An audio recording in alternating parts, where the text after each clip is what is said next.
MHS students are back on campus and back in the classroom with a new schedule and some new procedures.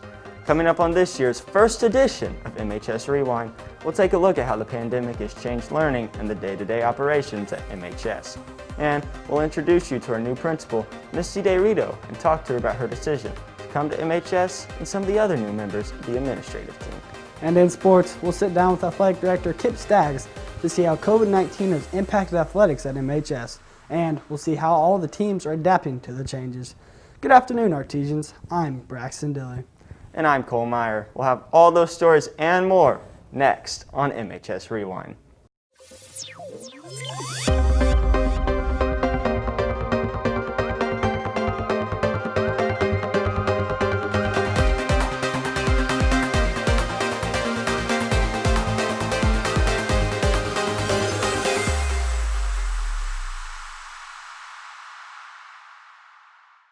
Students returned to the classroom last week for the first time since March 13th, more than 5 months ago. In Braxton, those students returned to a lot of changes with their schedule, procedures, and even their e-learning.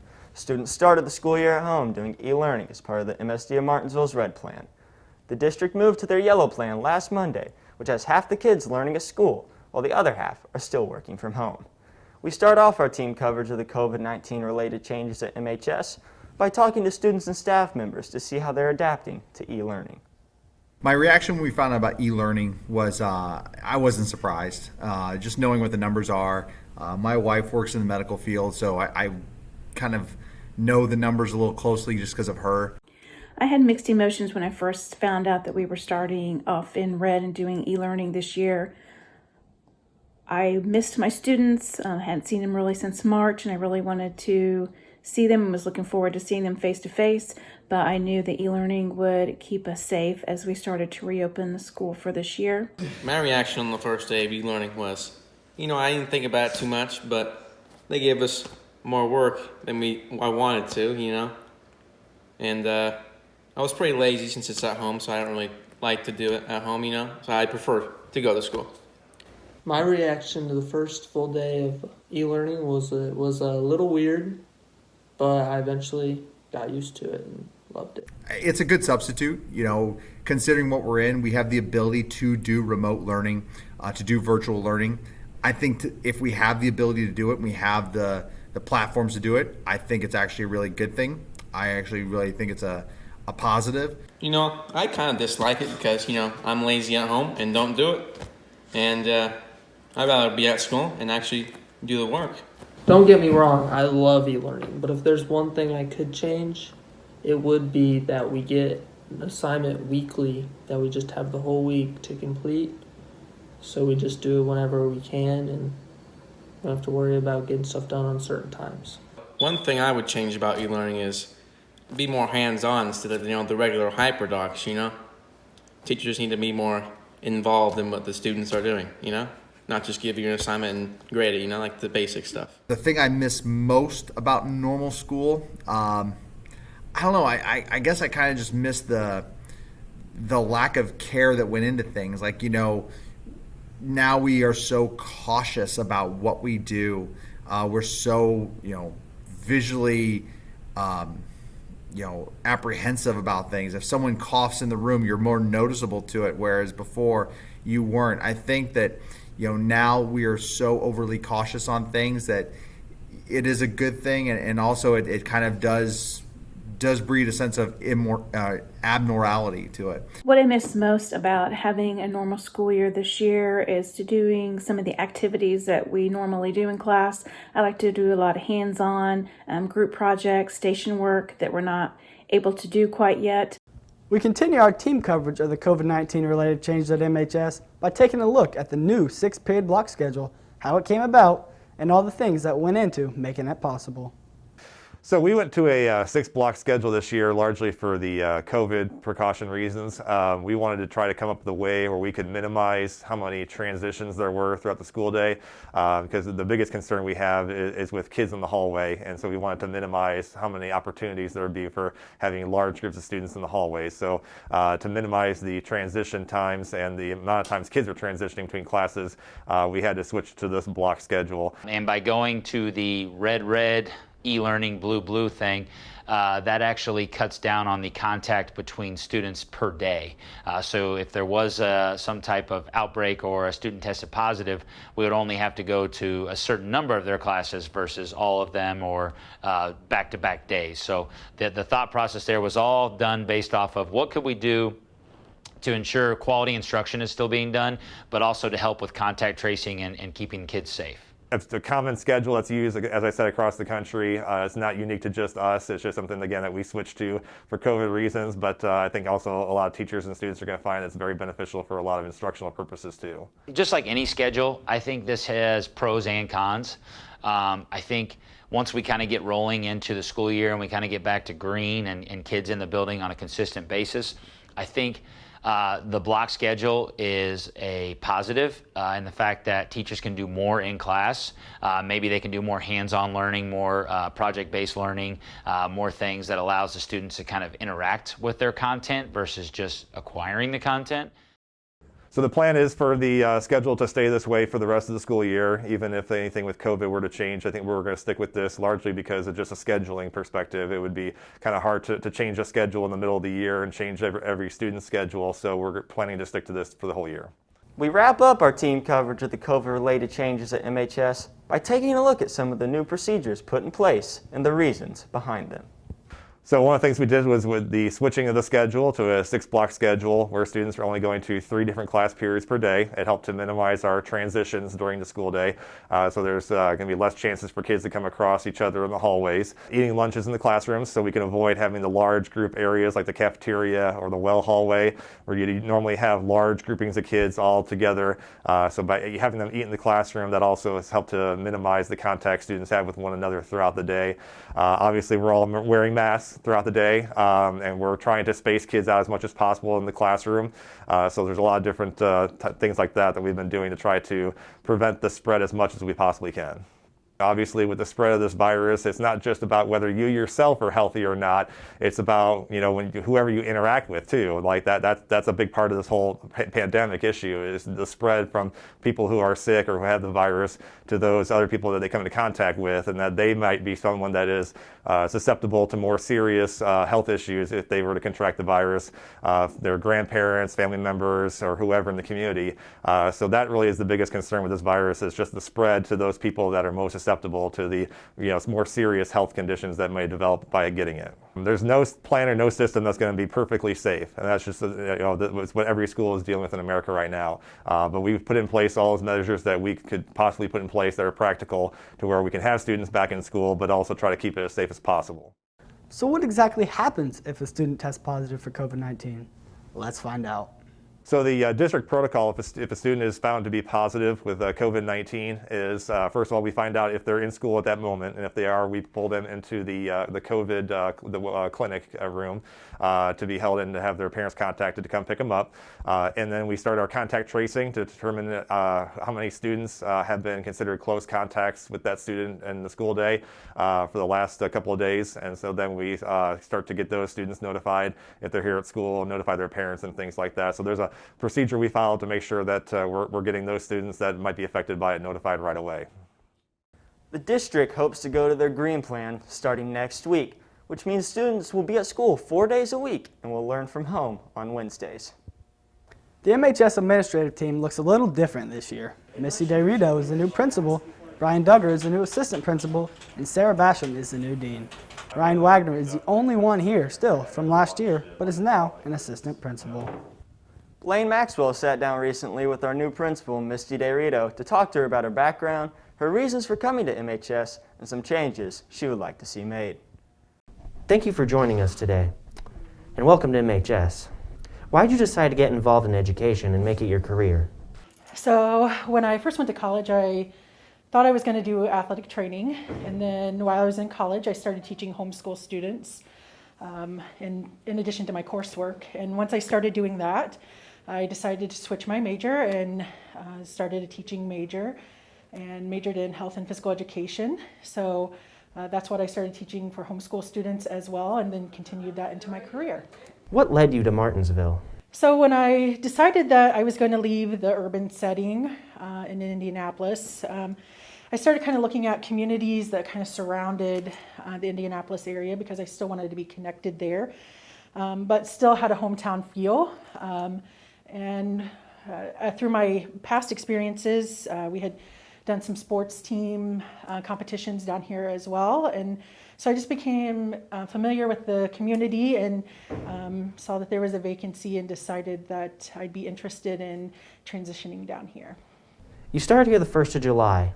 How has it been adapting as the principal amidst the pandemic? So it's probably been the most interesting and challenging scenarios in my career. Mostly being that when I started, one, there was very limited staff on campus, but also that we were starting school without students being present. So one of the big things about coming in as a leader is often being connected to the student body and the teaching community, and it becomes a real challenge when students aren't here. What are some programs you like to implement at the school? So I think one of the things I have a huge passion for is the CTE programming or VOTEC, and really still seeing us build those out and connecting them to our community. I know we do a lot of work with Hoosier Hills, but also the programming that we have the ability to do here is beyond amazing. So I think as we can work through those programs and build things that are already engaging into careers is something that's very important to me. But also figuring out what we can do for students who maybe aren't interested in athletics. What's their niche and how can we get them involved in our community? Because oftentimes we do talk about athletics a lot, but there's a large population that may not be interested in that. So also starting to engage those students and seeing what we can do for them here on campus. You're working with a new administrative team that is also new to MHS. How have you all meshed together so far? Really well, actually. So I was fortunate that I got to be part of the team that picked them, but also that I've worked with a lot of brand new administrators over my time and done a lot of mentoring. So I'm very comfortable having a new team come in and start working together.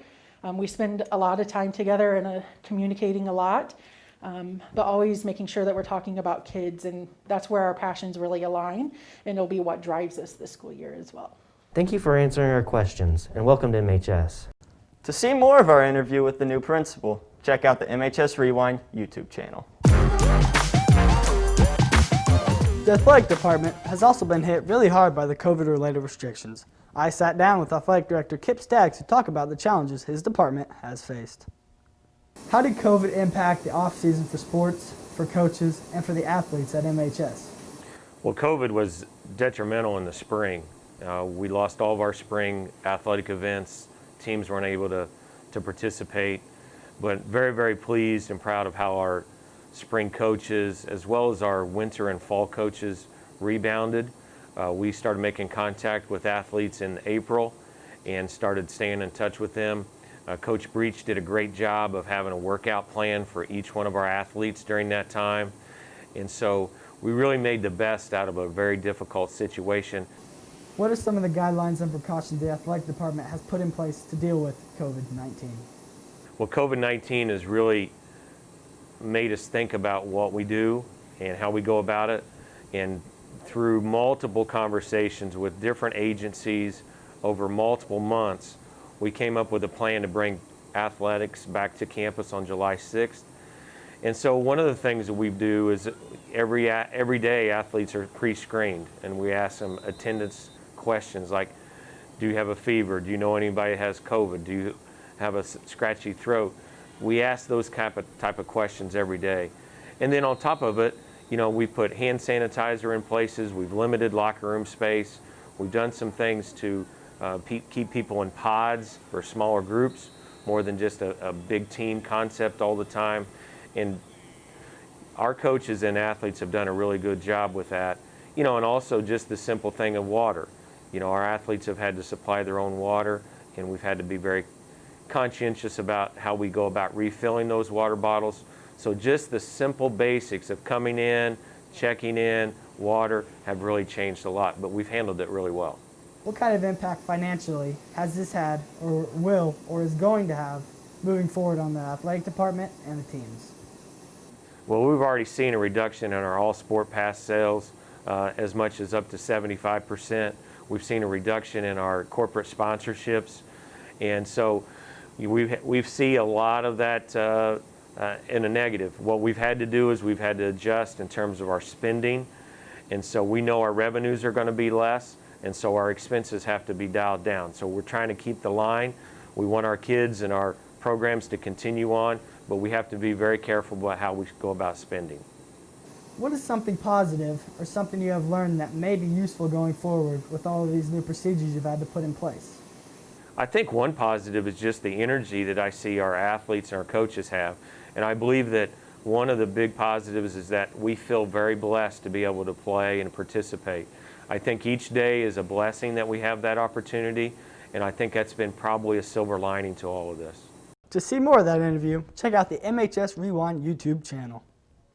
The players and coaches at MHS have done a great job following those new guidelines Stags put in place.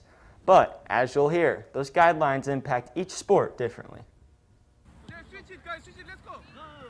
Martinsville athletics are back, but with some slight changes. COVID-19 virus forced Martinsville athletes to adjust to new protocols like social distancing and wearing a mask. It's changed how everything is. Like before practice, mask on. We just had to check in, no symptoms. Boys soccer is one of 7 teams playing this fall at MHS. The team tries their best to practice together in pods while still not being too close. Which makes a lot of the drills kind of hard to run if we're working on keeping the kids in pods. It's made things a lot more inconvenient. But we're growing from it and we're learning how to handle it, and we're doing a good job with it. A job that has been made a little easier because the boys soccer team doesn't have a lot of players. But that's not the case for the football team, so they have to stay extra cautious. Well, we obviously started a month later than what we usually would have, and we obviously can't have as many fans as we would on a normal year. The practice really has been the same other than we have to wear a mask in and out of the locker room. Players and coaches all work hard to follow those protocols so they can keep their season going. It gives you more of a perspective on what you can lose. There's a big saying coaches always say, play it like it's your last play. We're living that, Kids are showing up every day at practice and they know that this could be their last practice. Like tomorrow we could get a phone call that says we're canceled. So we're really taking it a day by day, and it really makes you appreciate how much fun this is to be out here. The new COVID protocols may have impacted football and soccer the most, but one MHS sport that hasn't been affected that much at all is golf.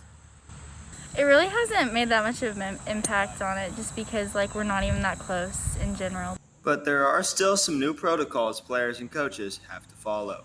Like when we go to different schools and stuff, we can't be near the other girls or anything. We can't switch scorecards. It's also made coaching a little bit harder for head coach David Knuckles. The only thing I have to be careful of is, a lot of times with golf, we're hands-on if I'm instructing, maybe modeling something for them, or, I might have to grab their hands to help them get in a certain position, and we've avoided that. It can sometimes be tough for students to get the hang of things, but players have adapted very well to the new protocols.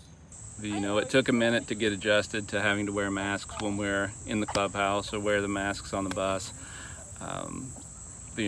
Like most teenagers, they need to be reminded from time to time when we get too close if we have too many people around. But, they've done a great job handling everything. They've done a great job communicating with me as far as, how they're feeling each day, if they've been around anybody, that we need to be concerned about, that kind of stuff. So I give them credit for adjusting to a situation where at the beginning we weren't even sure that we were going to make it through a whole season, and now we're 2/3 of the way done, so we're feeling pretty happy with where we are right now. Players and coaches are adjusting very well to the new rules. With no end of the virus in sight, this will be the new for them. You heard from new football coach Brian Duggar in that last story. Dylan Roden takes a closer look at Coach Duggar in his first year as a head coach. Brian Duggar was familiar with Martinsville and the Martinsville football program. He was a three-sport athlete at Franklin Central, and he started out as a student coach at IU. It's just a good fit overall. I feel like my personality fits with the kids, and I think it's a good place to be. Duggar's great. He came in this year and he took over a program that was a little bit on the downside, and he's turned us around. It's been pretty good this year. Duggar was the assistant coach at Southborough High School for the past 13 years, and he was their offensive coordinator for the last 8. He likes how the kids are committed and are able to work hard at practice. Things are going great. The kids are awesome. They do a good job of being fully bought in. They're committed to winning. Duggar does things pretty smooth. The practices are a little bit longer because the corona and everything. We missed a month, but I like the way he does things. And Duggar likes to be hands-on and participate in the practices. He helps with special teams, and he throws to receivers. Practices, we run things pretty well. It's pretty solid all the time. For MHS Rewind, I'm Dylan Roden. MHS broke ground on their new field house this summer, and despite the pandemic, it's still on schedule to be complete and ready to go at the start of next school year. Silas McFarland takes a closer look. Construction started on the field house this summer in June.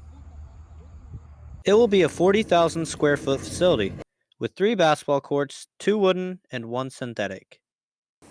The progress has been great. They've been a little bit ahead of schedule throughout the course of the process. They ran into a little bit of a problem when they started to dig and move around some things, but sometimes in construction projects that happens, but nothing that would withhold the overall progress of the project. It will also have a running track and a wrestling room, which will be big enough to have 3 wrestling mats. It's a great project, well overdue. I think it's awesome for our student athletes, for our coaches. It's really going to impact how we operate. It's going to allow for student athletes to stay after school and not have to return later in the evening. And I think academically that's a plus for the project in itself. The new facility will also have 3 locker rooms and a team meeting room. The cost is a little over $10 million, but was done through a bond, so taxes were not raised for the project. The new field house isn't the only construction going on in the athletic department. MHS is adding a new set of bleachers to the John R. Wooden Gymnasium. That project should be finished within a week. For MHS Rewind, I'm Silas McFarland. The field house is scheduled to be finished at the end of July in 2021. That will wrap it up for this first edition of MHS Rewind for the 2020-21 school year. Be sure to check us out on the MHS Rewind YouTube channel and follow us on Twitter, Instagram, and Facebook, where you can find our past shows and links to all of our live streams of Artesian Athletics. For Braxton Dilly and the rest of the RTV2 class, I'm Cole Meyer. Thanks for watching and have a great weekend.